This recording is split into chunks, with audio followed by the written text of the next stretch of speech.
Yo, I'm so happy I got that dream job. But I didn't find it anywhere. I actually brought one of my needles to gym.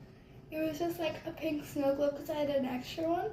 And my friend gave me her dream job for it. However, it's without the bottom, but it's okay because I got a big bottom. It's just as good and I love it so much. And tomorrow at gym, I'm going to be training someone else, a NATO chick.